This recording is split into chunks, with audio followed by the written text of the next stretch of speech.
여러분 안녕하십니까? 이재명 더불어민주당 대선 후보의 공직선거법 사건 파기환송심이 대선 이후로 연기됐습니다.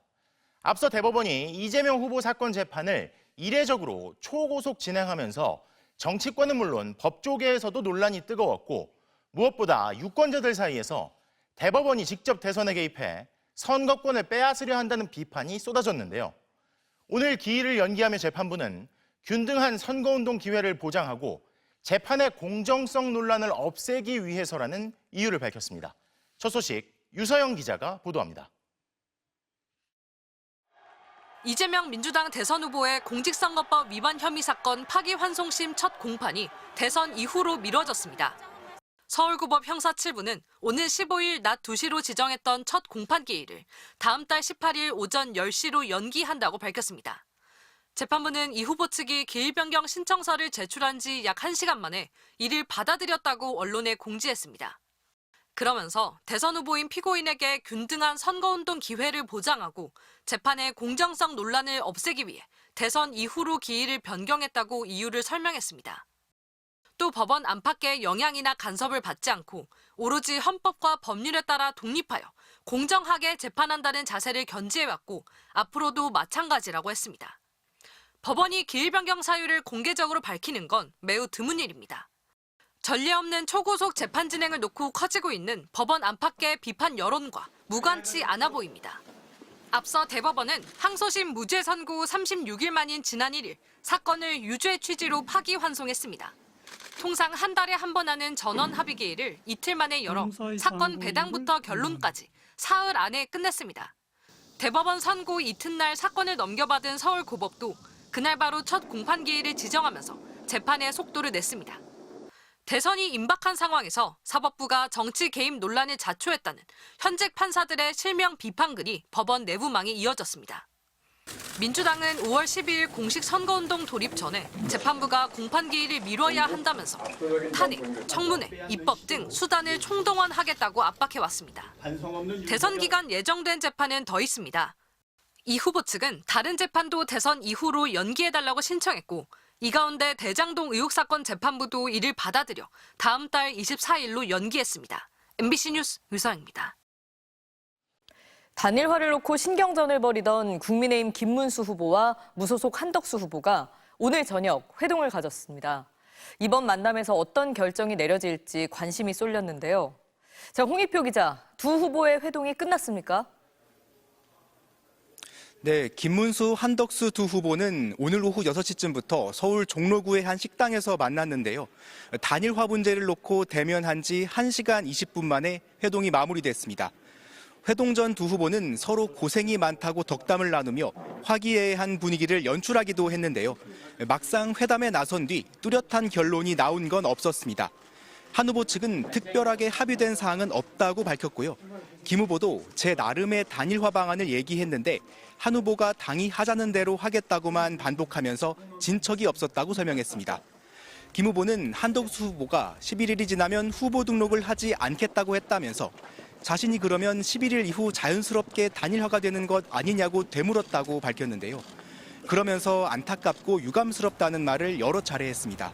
사실상 빈손 회동에 그친 건데 두 후보가 앞으로 더 만날 가능성도 크지 않아 보이는 상황입니다.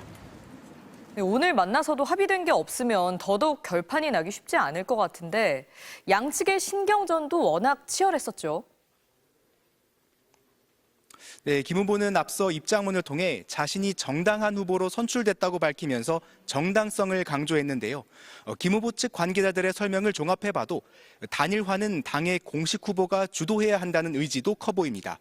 어젯밤 공식 일정을 중단하고 서울로 돌아온 김 후보는 오늘은 한 후보의 회동에 별도로 공개 일정을 잡지 않았습니다. 대신 함께 경선을 치렀던 나경원, 안철수 의원을 차례로 만나서 단일화 등에 대한 의견을 들었는데요. 김 후보는 SNS에 당이 힘을 하나로 모아 대선 승리를 이뤄야 한다는 데 공감했다며 자신과 겨뤘던 경선 후보들과 연대하는 모습을 보이기도 했습니다. 한덕수 후보도 사실상 배수진을 쳤는데요. 외신 기자 간담회에서 단일화는 국민의 명령으로서 잘 이뤄질 거라고 밝힌 데 이어서 김 후보와의 회동을 1시간 반 앞두고 자청한 기자회견에선 단일화가 이루어지지 않으면 대선 본 후보 등록을 하지 않겠다고 전격 발표한 겁니다. 두 후보가 단일화 회동에서 이렇다 할 결론을 끌어내지 못한 상황에서 국민의힘은 오늘 밤 의원총회를 다시 진행할 예정이라고 밝혔습니다. 단일화 문제를 놓고 보수 진영 대권 구도가 혼란을 거듭하는 모양새입니다. 지금까지 국회에서 전해드렸습니다. 무소속 한덕수 후보에겐 과거부터 배우자가 무속에 일가견이 있다는 논란이 있었는데요. 대수롭지 않게 여기는 듯했던 한 후보가 윤석열 정권이 무속 논란 속에 파국을 맞자 태도가 좀 변한 듯합니다. 새빨간 거짓말이라면서 강하게 반발하고 나선 건데요. 민주당은 철저한 검증이 필요하다며 제대로 된 설명을 요구하고 나섰습니다. 김상훈 기자입니다. 작년 12월 국회 법제사법위원회 더불어민주당 박지원 의원이 DJ 정부 청와대에서 함께 근무한 한덕수 당시 대통령 권한대행과 막역한 친구 사이라며 부인이 무속을 잘 안다고 주장했습니다. 미술계의 큰손으로 김건희, 최은순 여사와 그 무속 속에서 살고 있기 때문에 한 후보의 부인 최하영 화가의 무속 논란 근거는 과거 언론 인터뷰 발언입니다. 지난 2012년 최 씨가 주로 풍경을 그리는 이유를 묻는 질문에 사람 얼굴을 보면 관상과 사주가 함께 보여 그릴 수가 없다고 답한 겁니다. 또 남편에게 사주와 관상을 기초로 조언도 한다고도 말했습니다. 한 동양학자도 칼럼에서 한 후보 부부와 식사한 일화를 전하며 사모님은 눈에 보이지 않는 정신세계에 많은 관심을 갖고 있었다. 남편에 대한 꿈도 꾸고 평소 찾아가던 영발도사에게 자문을 받았다고 했다고 적었습니다. 윤 정부 국무총리로 지명된 뒤 청문회에서 한 후보는 논란을 대수롭지 않게 넘겼습니다. 저 일간지에 매일 나오는 오늘의 운세 수준이다. 저는 그렇게 생각합니다. 대선에 뛰어든 뒤 다시 같은 질문을 받자 이번엔 강하게 반발했습니다. 특히 다시 이 문제를 거론한 박지원 의원에게 발언을 취소하라고 목소리를 높였습니다. 새빨간 거짓말을 그렇게 아무런 양심의 가책도 없이 말씀을 하실 수 있다. 저는 거기에 너무 실망을 했습니다.